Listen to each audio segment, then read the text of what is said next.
All right, let's roll, Mr. Ehab. Nice to meet you, brother. Likewise. So introduce yourself. Let the people that watch this stuff, they know who I am, right?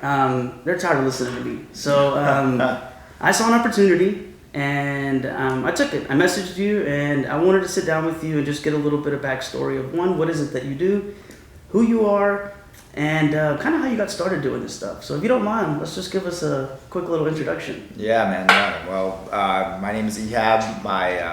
I go by Rehab with Ehab these days because on social media, follow him. Rehab with Ehab. Rehab with Ehab, yeah. Just because I do some renovating, and I like to turn things into short-term rentals and make really cool short-term rentals like the space that we're in right now. Before this, really my job was being an IT guy, and I had the dream of being able to be financially free one day, like everybody. I think I started even in my 20s, and you think you can do anything in your 20s, right? And so that's really where I started. I did some flipping, I did some wholesaling, I tried a few different avenues out in real estate, all to learn the lessons that, not all roads in real estate lead to financial freedom. You actually have to be really intentional and have the right plan to create steady passive income in your real estate business that can one day replace your job income. That's what it comes down to at the end of the day in order to be financially free and in order to be able to walk away from that corporate job one day, right? That's the dream that a lot of people have. So it wasn't until about 2015 that I figured out, all right, I need to stop flipping, I need to stop wholesaling, I need to start keeping properties. And that took me down that journey of being a traditional landlord, buying regular houses, and almost being a little bit of a slumlord in a way based on the houses that I bought, and then kind of slowly upgrading to buying multifamily properties, and then realizing this whole Airbnb short-term rental game, and then really focusing in on that. And now I've really doubled down on multifamily short-term rentals. So the main thing you focus on now is short-term rentals. Yeah, 100%. Okay. 100%. So you went through the flipping, you went through the wholesaling side of things. You pretty much went through every form of real estate you can. Yeah, and I'm even doing new construction now, but that's really just kind of extra money on the side I look at. It's not really my core business. My core business is my 30 doors of properties that are short-term rentals that create that steady 6 figures a month income that people want to see. So what did you start off with as far as, obviously you had to start off with some, right? Your first year, how many did you have? Did you end up doing? Oh, well, first of all, real quick, for those of you guys that don't know what short-term rentals are, it's an Airbnb style rental property, right?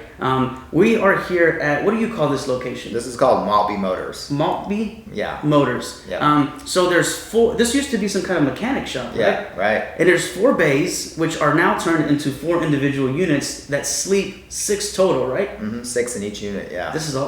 I'll do a little video of, and I'll edit it and I'll throw it in here so you guys can kind of see what he's got going on. But when did you know that Airbnb was the way to go?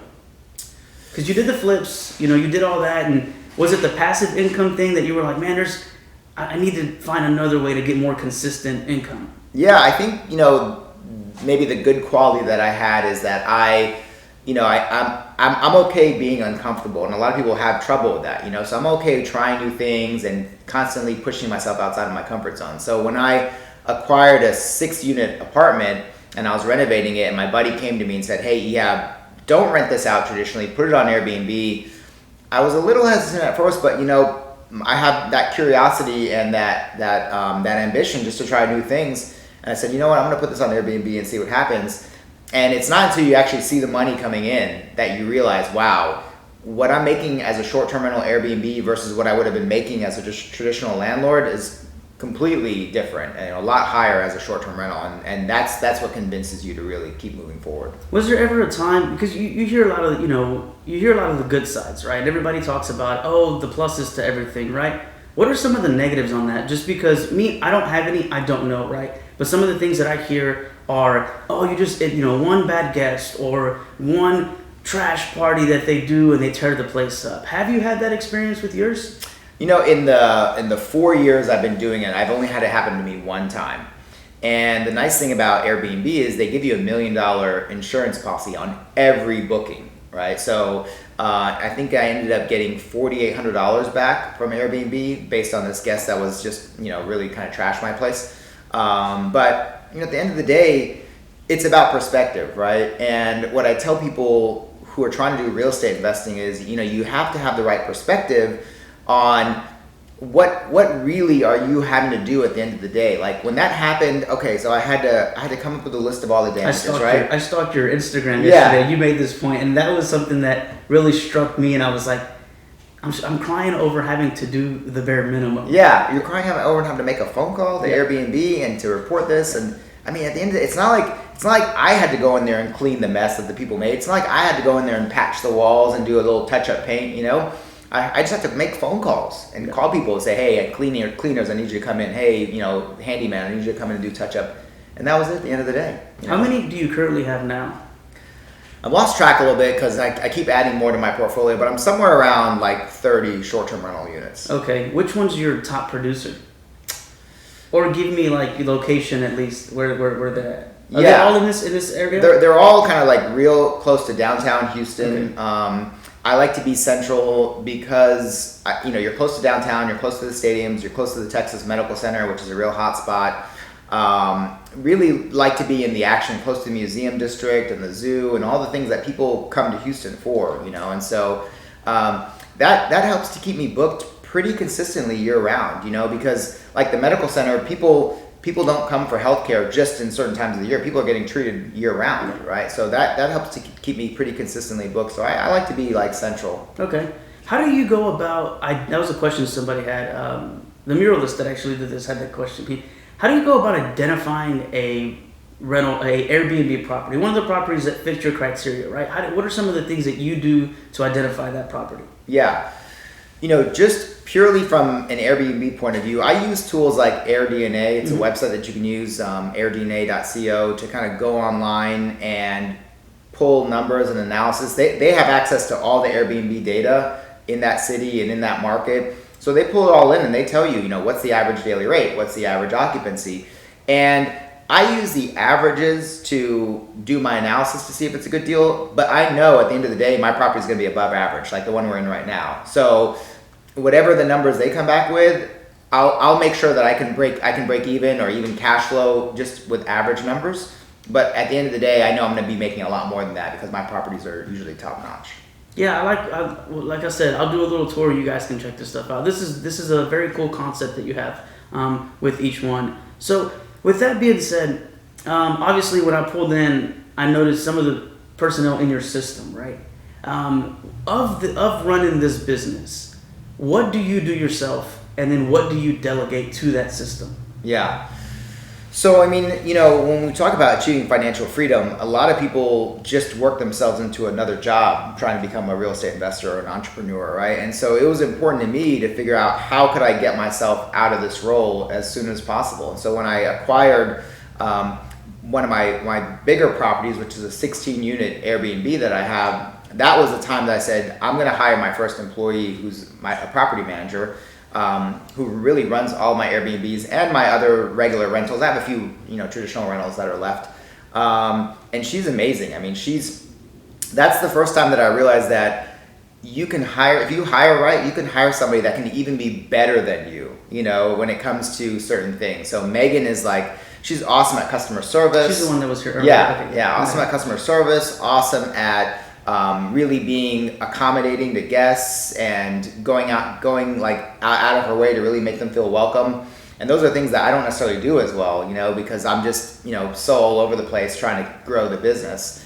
So she does an amazing job at that, and she handles all my Airbnb guests, messages, sets up my listings. She actually helped work with the interior designer to get this place ready and set up for Airbnb. So, and we're also going to be on PureSpace in this place as well. I think she said that you guys just went live on PureSpace. We just went live, yeah. Yes, yeah. So we'll see how it's going to do as a photography venue and a meeting venue and event space. It's just another income stream, and that's the key to survival is multiple streams of income. So, are you as far as on the streams of income, are you solely in real estate only right now with Airbnb, or do you have other? Are you still doing IT? No IT. No, I left that job right before COVID. Actually, right. I actually got laid off from that job. Just the push you needed to kind of get you in the right. Yeah, it's definitely one of those blessings in disguise. At the time, it was traumatizing because we're so conditioned to believe that we have to have a steady paycheck, right, every 2 weeks. Can we talk a little bit about that? What emotions did you feel with having to transition? That fear, right? What were some of the fear that you had? I mean, the fear of not having steady income, right? The fear of, kind of failing, like being laid off, right? That's kind of a failure in a lot of people's eyes, right? What my friends or family might say, So I mean, there's all kinds of fears that come into your head, and the irony of it is, if you actually stop and you think about, what realistically having a job is. I mean, none of us have stability at our jobs, right? They can lay us off at any time, right? Like, you have more stability running and owning your own business than you do at a job. But we're so conditioned to just, rely on that paycheck. So, that's part of the mental barrier and the mental growth that you have to become an entrepreneur. That's true. It is. We're accustomed to that stability. The idea, we're tailored as a society. We're tailored to find a secure job and just stay there and ride it out. Yeah. And it's such an old traditional way of doing things, where 401, that's what you want, lock it in, and then just ride it out till it's time to retire. Yeah. And I think if people just took the time to reflect on life a little bit, think about how short life is, and just the idea that you're going to work till you're 65, you spend the majority of every day at your job, right? And then, let's say 9-10 hours with your commute and just, working at your job, and you get to spend like 3 or 4 hours with your family and your personal time. It's just backwards, right?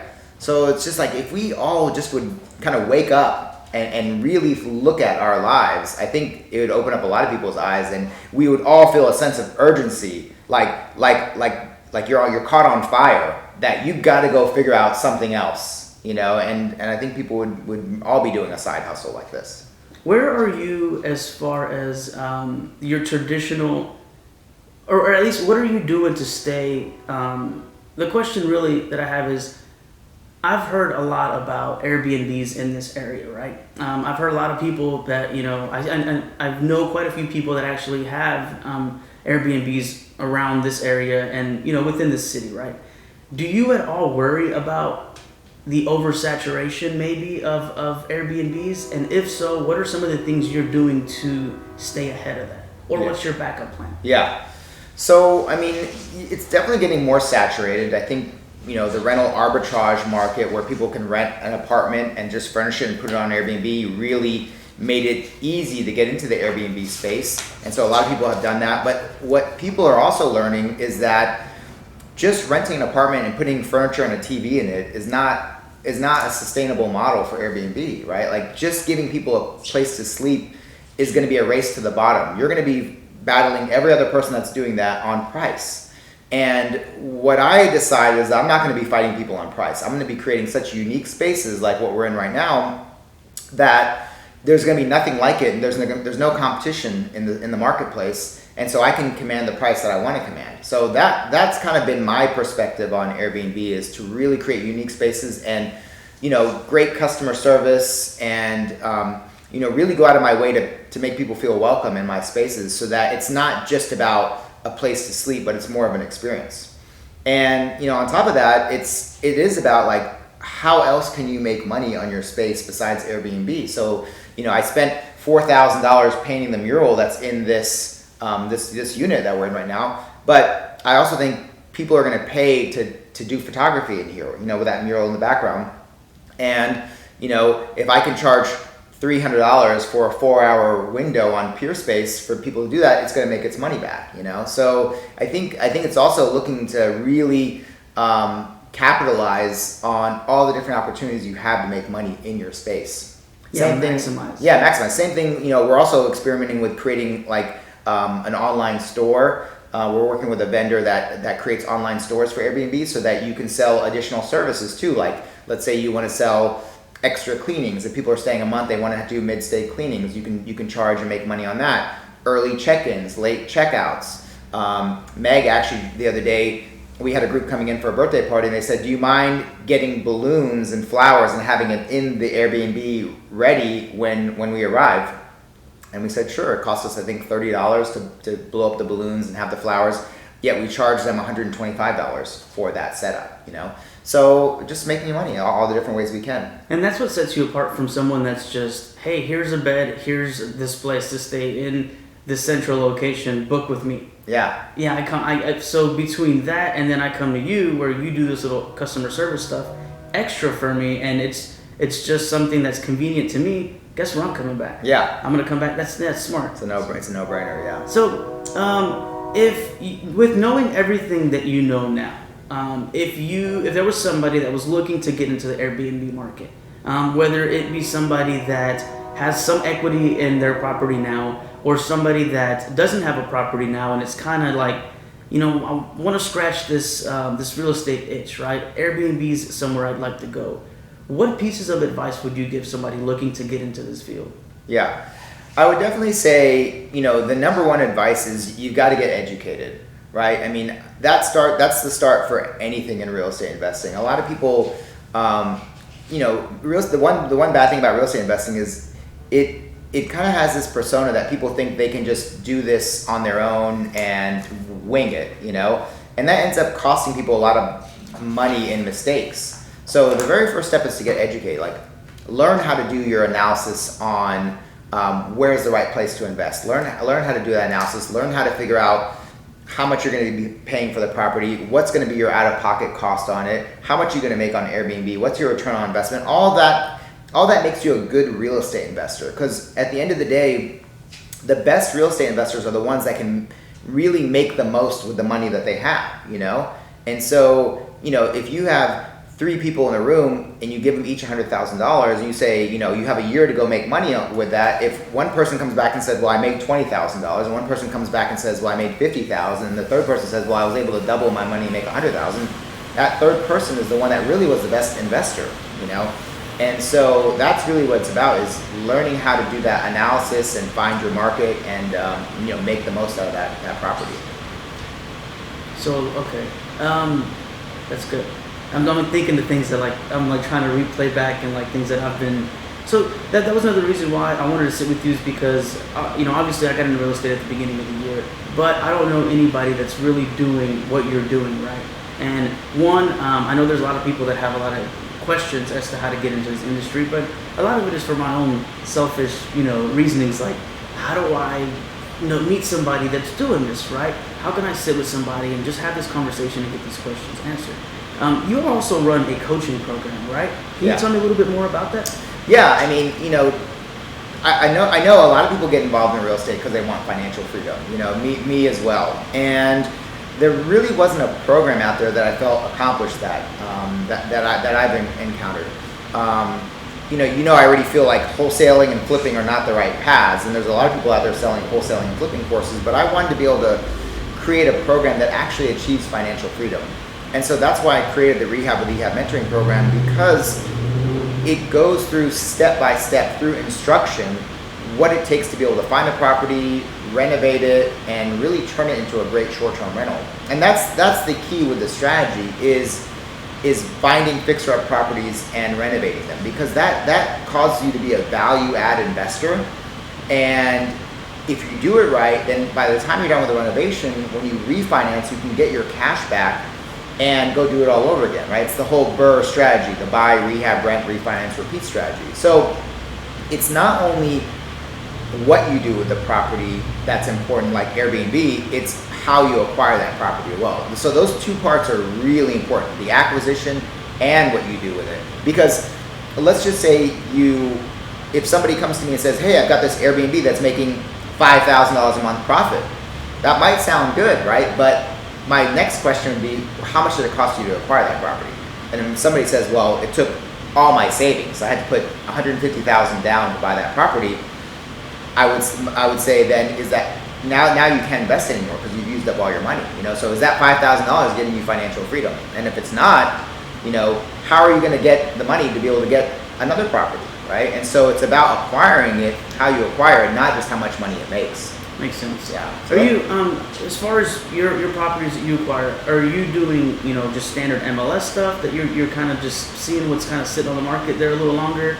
Are you doing driving for dollars type deals? Do you have somebody in place that reaches out to you and says, hey, Ehab, found another one for you, right up your alley, come check it out? Yeah.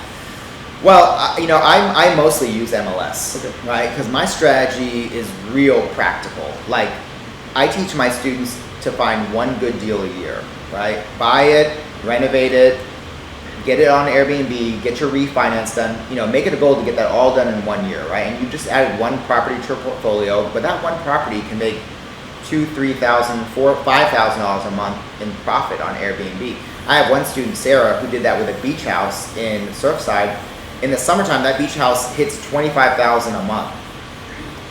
And her mortgage is only like $4,000, right? So if you subtract the mortgage and the expenses from $25,000, she's still doing really, really well in that property.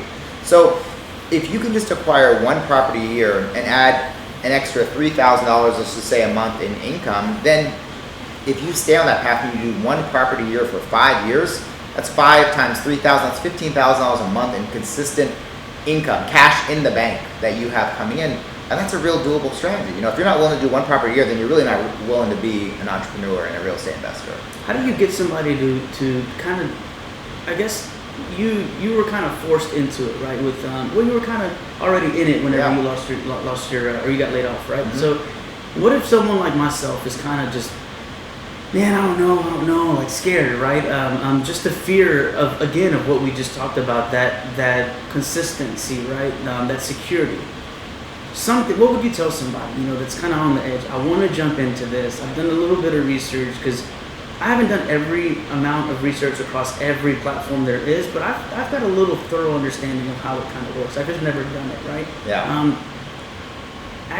Take action, right? I'm just kind of jump into it. What is something that you could give someone like myself or someone out there listening that wants to jump but is scared to jump? Yeah. Number one, I would say find a good mentor, right? It could be me, it could be somebody else, but I think having somebody guide you and hold your hand is going to give you the confidence that you need to overcome that fear. Are you open to, can someone reach out to you and say, hey, I'm looking for a mentor? And you live in Houston, yeah, right? Okay. Yeah. Okay. Yeah, go to rehabwithehab.com. That's kind of like my brand, or follow me, Rehab with Ehab, on Instagram, and you'll get access to kind of all my free stuff and a link to book a call with me. But I say that not just because I want to sign people up for my mentorship program, but I say that because, I think having somebody who can get your back is important. I know that's gonna give people more confidence to take action, to be able to pick up the phone or call somebody and say, hey, yeah, I found this property. Do you think this is a good deal? And hear me on the phone with them say, yes, it's a good deal, to give you that extra assurance, or no, it's not a good deal and this is the reason why. Go back and renegotiate it, bring the price down to this, and then it's a good deal, right? So I think that's really important to have that mentor. And what mentorship does is what that you don't get from like YouTube or podcasts is mentorship, if it's done right, gives you instruction. Okay. And that's very different from what you get from YouTube or podcasts, which is just information. And so instruction really is step by step by step. The reason why people are so afraid is because they're given a lot of information on YouTube and podcasts and books, but information is not actionable.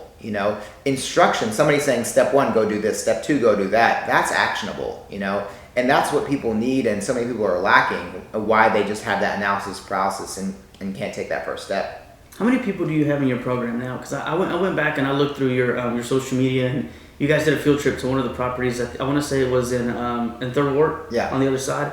And I went over there. I didn't go over there, but I was looking at it, and you guys went over there, and it seemed like you had quite a few people in your program, right? Yeah, I have 90 total in the program now. All age groups. All age. The youngest one was 18. The oldest one, he's probably right on about to hit 70. And he just did a 4-plex renovation that he was going to put on Airbnb, but decided that he'd rather get the money from flipping it, which is perfectly okay, and so he decided just to sell that property, put it on MLS, and made $195,000 selling it. I have that on my Instagram as well. But the lesson from that is there's no one path to achieve financial freedom in real estate. Everyone has different paths. We're all starting from different places. Some people that join my program have $500,000 in the bank. Some people that join my program only have $50,000 in the bank. So you have to figure out, part of being a great real estate investor is solving problems. And if your problem is money, then you have to figure out how to solve that first problem, because without money, you can't get the education, right? And you can't join the mentorship program. And that's really the first step. And then without money, and once you have the education, you got to be able to go do the deals, right? And be able to afford the deals. So, solving problems along the way, and there's going to be lots of challenges along the way because you're learning a completely new industry, right? Is really an important quality of becoming a good real estate investor. From the money aspect, right? Are you or obviously you've kind of paid your dues and you've got a solid momentum going, right? In your earlier years, how are you getting financing for some of these things? Was it just loans by yourself? Was it what do you call them? Hard money loans, private investors type situations. Where were you getting some of the funds? Or from your knowledge, what are some of the ways that a young investor can come in? I don't have $200,000. I don't have X amount of money. Where could someone go through the finance side of things? Yeah. I mean, there's lots of different options out there. When I got started, I was doing some flips. Like I said, there's just not one path. So I did a few flips to make some extra money. I made $8,000 on my very first flip when I was 27. And then I was able to make, some more money on different flips. But one of the things that I did that really helped me get capital, and this was really a testament to how serious I was about financial freedom. I had a house that I bought and renovated and was living in, and in a kind of a hot area in Houston. And that area really had blown up, and I had been in this house for 3 years. I really loved this house. But, when I was looking at it and I was looking at the money that I had, I realized that if I were to sell this house, as much as I loved it, it would give me about $200,000 in the bank to be able to go invest in real estate. And the decision I had was, how badly did I want to be financially free? Was I willing to sell a house that I loved living in, and take that money so that I could shave 15, 20 years off of my working career, right? And because I had that perspective and I understood what was at stake, like our lives are at stake here, right? Like when I understood what was at stake, it became a no-brainer. And so I sold that house. I made $196,000. That was the check. And I immediately started going and investing in real estate. It's funny you say that because I was literally like, I just got rid of a bunch of stuff, right? And what I ended up doing is, I had a little bit of revolving debt, and I had a lot of cool stuff. And here I am, like, kind of just doing my numbers and looking at, like, man, I've got a little bit of overhead, I've got a little bit of debt here and there, but look at all this cool stuff I have, right? And I started selling a lot of stuff, and I started paying some of this stuff down, and I got to the point to where now I'm like, okay, I've got some equity in the house. Do I sell the house? Do I team up with my brother and we go buy a property where I'm just gonna have to just temporarily live in this thing and take my equity and fix this thing up, right? Yeah. So that's kind of where I'm at now. So it's funny you're saying these things because these are some of the things that I've been thinking about. Like, how serious do you want to get with this? Yeah. I stopped going out. I stopped hanging out with certain people, and nothing wrong with them. It's just our paths don't align. Yeah. How important is it for you to have when you did these moves, right? Was it just you by yourself, or was there a family already in place, or? No, yeah, I have a family, so I had to think about my kids and everybody around me that would be affected by me, going after this. But I'm a firm believer that you have to take care of yourself first, right, before you can take care of anybody else. And I knew taking care of myself from a mental point of view, right, like being able to, satisfy that I would not work till I'm 65. Like I made that decision, and I would just be absolutely miserable if I was in a situation where I couldn't get out of that road, And so I knew I had to get off that path, and for my mental health and everyone around me, I was going to make this happen. Was the family always on board, or did they ever doubt you a little bit, or what was that situation with, hey, I'm going to jump and I need your support. What was some of the backlash you got from that? No, I mean, like everybody else, you're crazy, right? You're crazy, right? Why are you doing this? Yeah. What's wrong with you? Yeah. It's funny because when I bought my first property that I was going to flip at 27, my mom was so confused. She said to me, why did you buy a house? You already have a house. You know, the idea of a person owning 2 houses, right, even if the second one was an investment property, was so foreign to her because I came from super middle class parents. You know, I have amazing parents, love my parents, but they've never invested in anything in their life, not the stock market, nothing, right? Because it was just about work at your job, save your money, and then, you know, retire one day. You know, hopefully your job will take care of you when you retire, right? But yeah, it was so foreign to them. And then when I actually flipped that second house and sold it and made $8,000, my mom was like, "Look at how amazing and smart my son is." You know, this guy's a genius. I knew he was going to be successful. I never said anything bad about you. Right. So it was funny, you know, and that, you know, quite frankly, that's the experiences you need to have the confidence to keep moving forward, right? Like, and that's why it's so important that you do well in that first deal. You know, like I said, whether it's, you know, having a mentor or really knowing what you're doing and having that understanding, because you want to do well in that first deal. Because you know, if you don't, it's hard for a lot of people financially and emotionally to bounce back from losing money. Yeah, that's tough. What man, that's good. Now you got me tempted. I'm probably gonna list my house to really. Well, you know, here's the thing. Like, you know, I had students that they don't sell their house, you know, because they have money in the bank, right? So it's all based on your personal financial situation. Like, you got $100,000 in the bank, and you can go invest, or you've got access to friends and family who will lend you money, or, you know, you've got like a big bonus check coming from your job or something. Maybe you don't need to sell your house, you know. But, you know, if you don't, the question you have to ask yourself if you're really serious about financial freedom and real estate investing is, how are you going to get the money to go do deals, right? And I tell people there's really 3 practical ways to do that. Number 1 is to keep working at your job and just saving money until you have enough one day to buy, but that could take 5, 10, 15 years. You never know how long that can take. Number 2 is to borrow from friends and family. And number 3 is to partner with somebody, right? But the thing about all 3 of those ways is it starts by getting educated. You have to know what you're doing first, because you don't want to put your friends or family's money at risk. You know, go borrow money from them and then tell them you're going to go flip a house and then, you know, double their money, and then you ended up buying a bad deal and losing their money, right? Because again, that's going to set you up for failure and family issues, you know, all that stuff. So you got to know what you're doing. But once you know what you're doing, like, go out there and partner with somebody, you know, or borrow the money from somebody and do a flip, like make some cash, and maybe do 2 flips. Yeah, do the number of flips that you have to get enough money to then go buy a short-term rental, you know, and maybe that 3rd flip or that 4th flip, rather than selling it, just turn it into a short-term rental, and then you can do it all over again. You know, like, everyone's path is different. What would be some of the things that you when you talk about educating yourself, right? For those that are listening, what are some of your favorite ways to, or how you got started? What were some of the things you were doing to educate yourself in this industry? You know, one of the things, I had a good friend of mine that got me into real estate investing, and can you tell us his phone number so we can? Well, he's not investing anymore. That's the thing. So I've actually surpassed a lot of people that helped me get into this, just because I've stayed adaptable and kept, you know, adjusting my strategy. But one of the things that I was really afraid of when I first got started was estimating repairs. Like, buying a property, when we talk about a rehabbing and flipping a property, right? Like, the 2 most important numbers are how much you pay for the property and what your rehab costs are, right? And then the 3rd number is what can you sell it for when you're all done, right? Those are the 3 important numbers.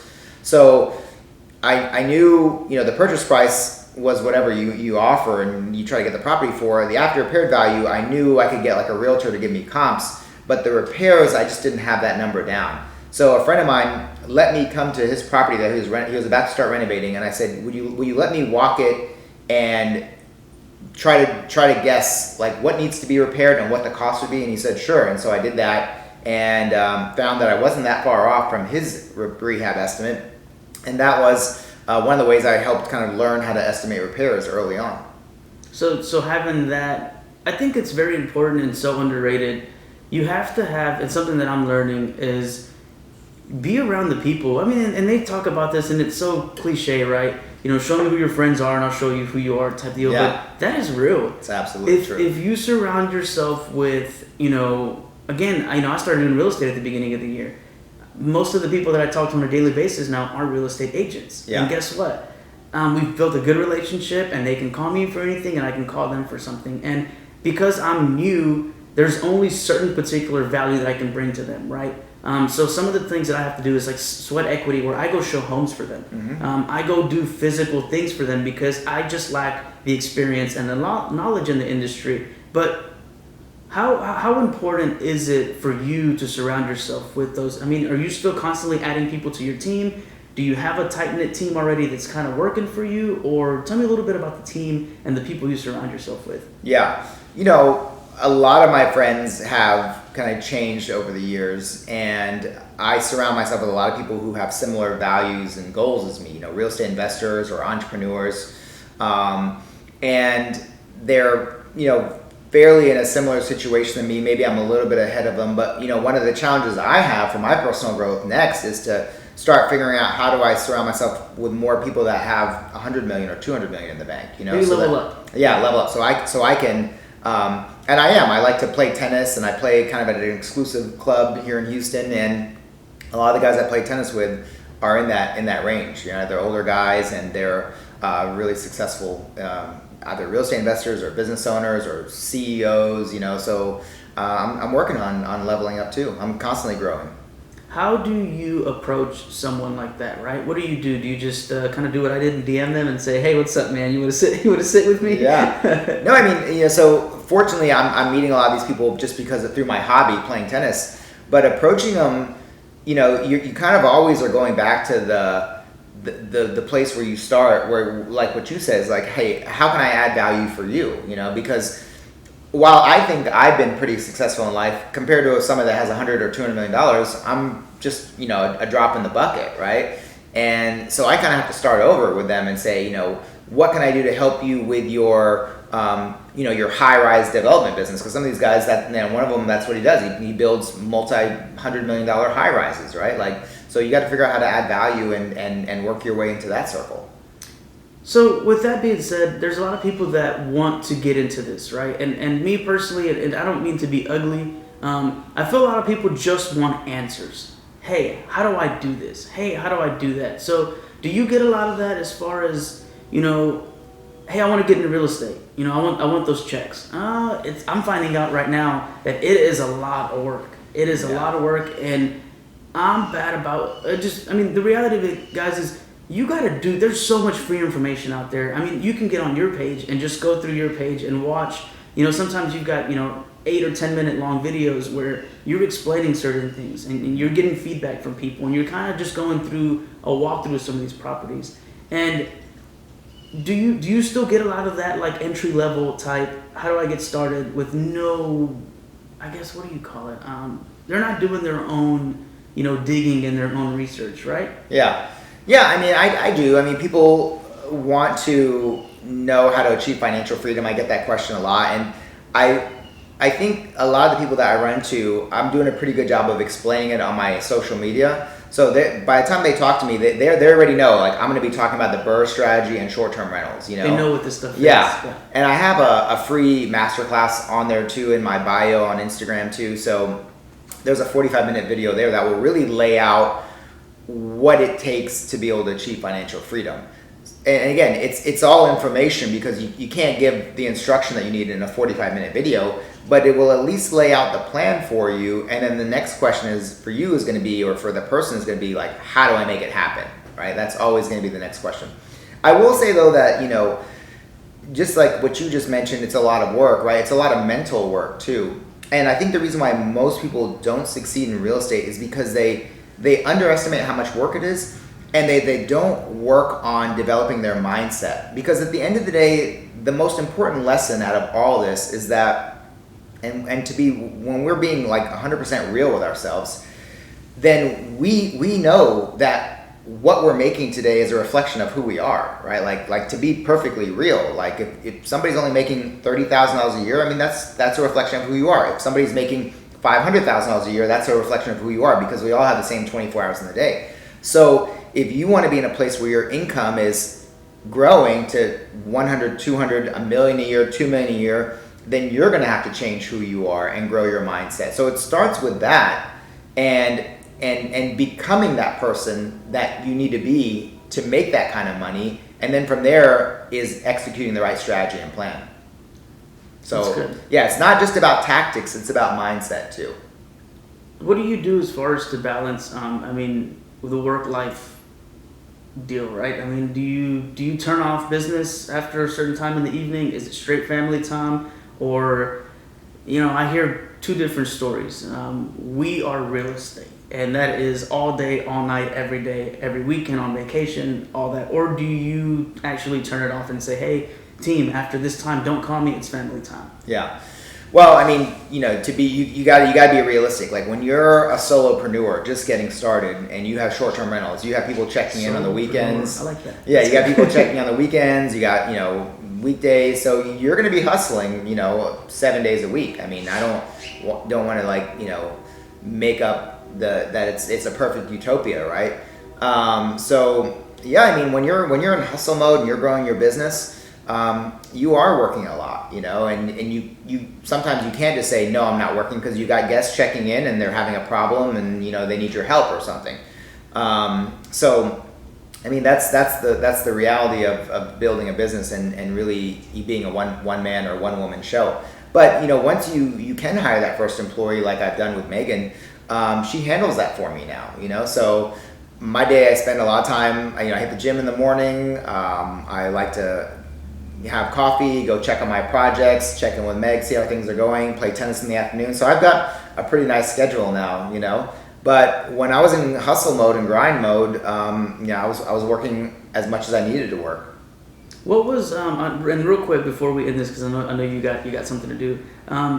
What was your biggest loss this far coming into it? What was the one deal where you were like, man, I'm throwing in the towel. Like this is not it. If you're okay sharing with that. Yeah.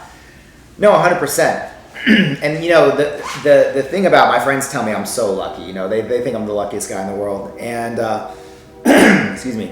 And I haven't lost money on a deal, fortunately. I've had some tough deals. Like I had one rehab I was doing that took me. The city came and they red tagged it because the work we're doing. They said we're doing too much work. We didn't have the right permits, so I had to submit plans. We got stalled out for 3 months. But at the end of the day, we got saved because the real estate market was so hot in Houston that we bought this house. We thought we were going to sell it for $500,000 when we were done with the remodel. We ended up selling it for $630,000. So it went up that much, and we ended up, me and my partner who brought me the deal, we ended up making low hundreds on this deal, right? Like profit. So it ended up being a great deal. But the biggest loss, I will say, didn't come from one particular real estate deal. The biggest loss that I experienced was the fact that I started at 27 doing my first flip, and all the way until I hit 40 was no closer to financial freedom than when I started at 27. And the loss was that I just was doing the wrong strategy. I was flipping, I was wholesaling. Didn't have a mentor. And that was the biggest loss. It was the loss of time. And the thing that we realize as we all get older is that time is the most valuable, resource that we have, because it's nothing that you can get back. And everybody I talk to as they get older and I talk to them about, why do you want to invest in real estate? It's the answer is because I want to get time back. We all want to get time back. So that was my biggest loss, was 14 years of doing the wrong thing and not being any closer to financial freedom. But at the end of the day, I can't get too mad at that, because when I hit 40, I was like, something's not right. And I hired a mentor, went down a few different paths of wholesaling and traditional landlording, still not doing what I'm doing today. But at the end of the day, it all led to where I am now. And so I'm grateful that I finally figured it out, now. Yeah, a lot of that stuff too is at the time, especially for me, and you might, relate or not, but at the time I feel like it's a loss because I'm kind of emotionally attached to it. But once it passes and I kind of get over it, I realize that, I learned from this. And you can't put a price on experience and just learning, just being in the industry and being hands-on. Yeah. But any little last piece of advice you could give somebody wanting to get into this? Well, I mean, I will tell you, like the motto that I live my life by, and I love this quote, is, entrepreneurship is doing the things that most people won't do today so that you can live your life later like most people can. Delayed gratification. Yeah. So, take the time to do some self-reflection. Think about how precious and short this life is, and make the commitment to yourself to hustle extra hard, now, after you get home from work, sacrificing a little bit of family time so that you can go do some real estate or some other side hustle, but make that commitment to you and your family and let them know, like, I'm doing this for us so that I don't have to be working until I'm 65, and I think that's the perspective you need to have. And if everybody can adopt that perspective, then everybody's going to be out there doing real estate and hustling, because we're all in the same boat. Yeah. Well, I appreciate you tremendously for sitting with me, because I know you didn't have to. Yeah, and I'm sure everybody watching this is going to be thankful, and we've got a lot of good information that I'm going to go back and just really just rewatch this thing and just implement some of these things too. And I hope you don't mind that in the future, if I come across something, I'm going to pick your brain. Yeah, I'm going to pick your brain, and I'm a licensed realtor, and I know you have a system in place. But if you ever need anything from me, don't hesitate. We can figure something out. Yeah, for sure. Let's do some deals together. Thank you. Appreciate it, man. My pleasure. Take care. Thanks, guys.